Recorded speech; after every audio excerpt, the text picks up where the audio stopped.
seems that episodes that are not a Hoshi focused are always well acted out. It's like the voice actors were just fighting for that paycheck that day.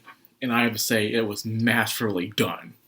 Excellent work all around, from the beginning towards the end. Wonderful work.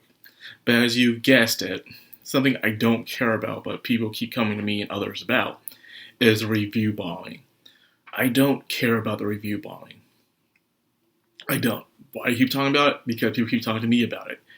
Or I keep seeing it. It is what it is. You have people with no lives who have pretty much all day to review bomb, create bots to review bomb this show. This is the most hated show. Well, not most hated, forced hated show I've ever seen in my life. The animation, the story, the progress will probably be on the last season one day. And people will still be doing the same thing. And let them waste their time, waste their life. Who cares? It's an excellent show. And that's all that matters at the end of the day. It's an excellent show, and you enjoy it, and you get good quality with it. Yeah, there's some cut content, but that's how it is. Right after Nanahoshi falls ill, Selfie's hands are covered in blood, and some blood on her face. And she is panicking, something they didn't show in the anime, where she is panicking, and she's afraid that people will blame her for what happened to Nanahoshi. Not afraid what happened to Nanahoshi herself, but afraid that they'll blame her for what happened to Nanahoshi, because she's always shown signs of not really caring for Nanahoshi most of the times. So because of that, she felt that kind of way. But Rudeus comforted her and gave her some reassurance that no one was going to blame her for what had happened. So that was completely cut out from the anime, which I wish they didn't do, but they did. But I guess they're working on a time schedule here. And when it comes to anime, there's only so much you can put into it for the work. So you put that in there, you must cut another scene to put another one in there. So you got to make some very careful decisions of what you want to do. Because this is scheduled on TV.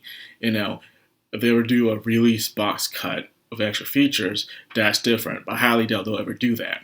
But anyways, it turns out she is suffering from a sort of, she lacks mana, Nanahoshi is. And you cannot live in a world without mana. And this goes way back in the time, 7,000 years ago, where the six-faced world was collapsing and only the human side was being held up. During that time, humans were not used to mana. They had no such existence of mana on that side of the world, the cube-shaped world. So because of that, when other creatures came along who were used to mana, the humans started to die out quickly.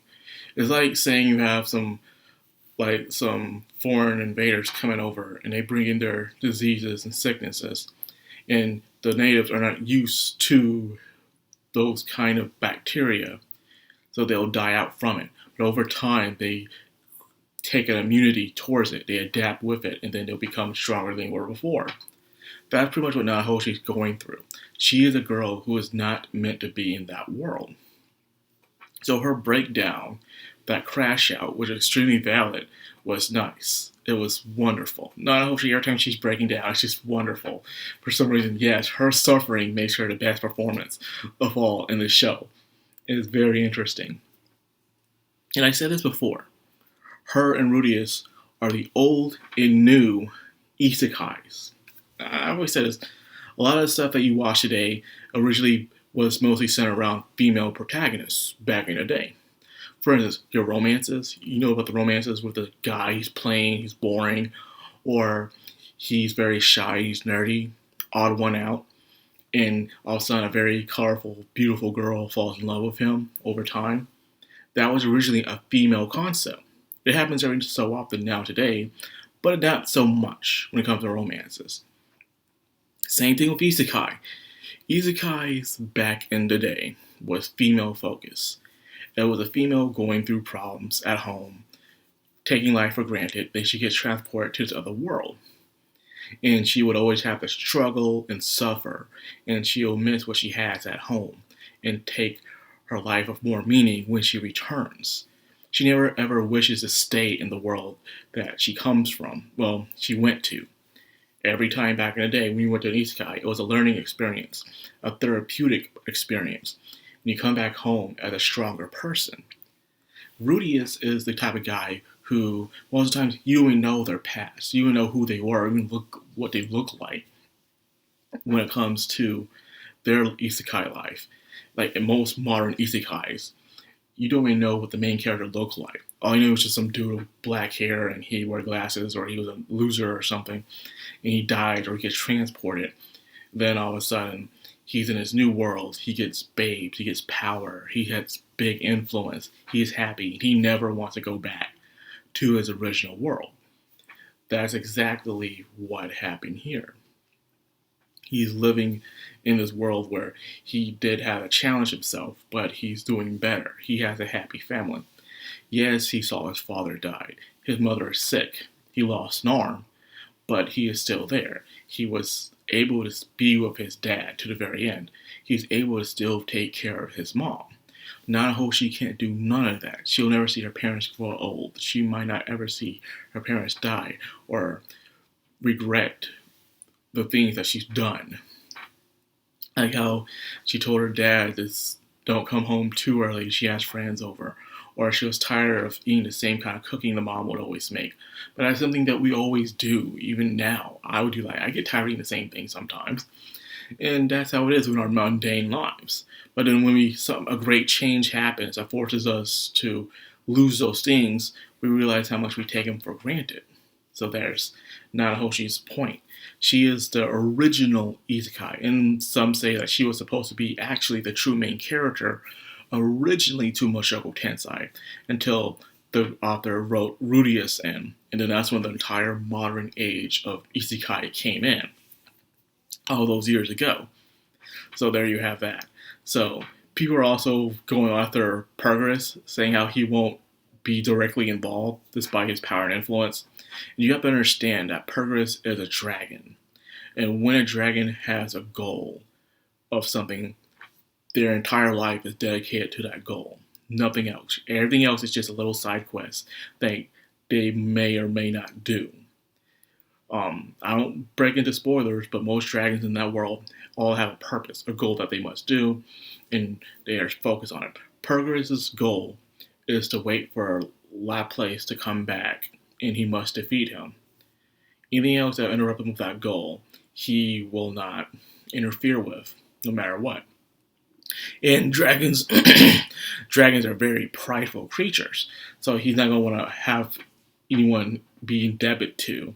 You know, he don't want to owe anyone a favor or anything like that. That's how dragons are, very prideful creatures. So to understand Pergris' character, you must not see him as a human.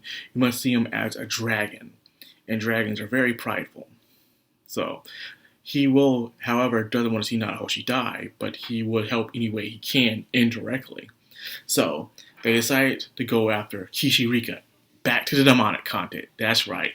Kishirika is a very important character to that world, because she is the last remnants of the actual original demons that came from the demon world from that place. So the question is, people are looking at her like, wow, she looks like a little kid. Because in the last war, she died. She faced such a great defeat to the point that she had to reincarnate herself, and she is slowly gaining back her strength. Ironically enough, all the demons in that world respect her with greatness. But however, they can't recognize that it's her as a little tiny being, because none of them have the power of reincarnation like she does. So therefore, they can't imagine when their great empress dies that she just stayed dead. But no, she is there, walking around them like a bum. It's the irony of that. So as Rudius, Zanuba, Cliff, and Leonaise goes to the demonic content. And then we even see some fellow faces. For instance, we see the horse guy. And the horse guy is completely different. He doesn't recognize Rudius because Rudius went by a different kind of name, and he was much younger and everything. And demons grow very slowly. So he wouldn't expect for Rudius to grow up that fast, because he's only used to seeing mostly demons. He doesn't really walk in to see many humans much, so he wouldn't recognize Rudy at that point. So the reason why he isn't acting like a scammer this time is because, believe it or not, when Perkins has people that he's familiar with and he is friends with, he does not treat them badly. He knew Roxy for a long time, so he has great respect for Roxy. Heck, even in the last, like, season 1, where Roxy met with him, he was treating Roxy with great respect, telling her to go see family and don't regret not talking to your family and stuff. And even was treating her nicely. So he even went around with Alina Lays for a while. He knows. So if he knows you like that, he's not going to try to scam you or anything like that. So that's how it is. Now, one other part I like to talk about is when Rudy is at the receptionist area and she's looking at the guild receptionist. She's still there, by the way. Being a married man, he is a married man, but a man can only be so strong. He took one look, less than a second. He went down. Oh man, like the people who hate this show have something really wrong with them. Like for you to hate this show, you have to be like this guy who has this serious fixation or something mentally wrong with you. Like, yes, some of these characters are messed up, but that's the point. But anyways, Cliff. By the way, Cliff is one of my favorite characters in Mushoku Tensei. It's because he learns, but yet he still remains himself no matter what. And stuff. And he is, Millis, that version of Christianity in that world. The guy who prays but also wishes to take action in order to help somebody out. That's what he believes. So, despite how he can become off kind of standoffish, he is still a nice guy at the end of the day. Even willing to feed someone who's begging on the street. And luckily for him, that good deed helped out. It turns out they found Kishirika at the very end, popping out after eating some food. It's deja vu. This girl is always looking for some food, drinking because she doesn't want to work. She just wants to travel around begging people for food all the time. It shows also how the people in that content aren't very generous. They see a beggar, they seem not to want to help them out at all, so they just let them be. So God knows how long Kishirika has been like that, just begging for food. That was 8 years ago, so we'll have to see what happens next. But yeah, they found her. That was nice. They even used the same animation the last time when she introduced herself, because why fix perfection? Oh boy. Next episode is going to be pretty interesting with the current politics that's happening in that kingdom. With that being said, I think I'll end it here. I hope you guys enjoyed this video. If you did, like, comment, subscribe, and of course, hit that bell icon. This has been Madcrownxox, all anime. Signing out.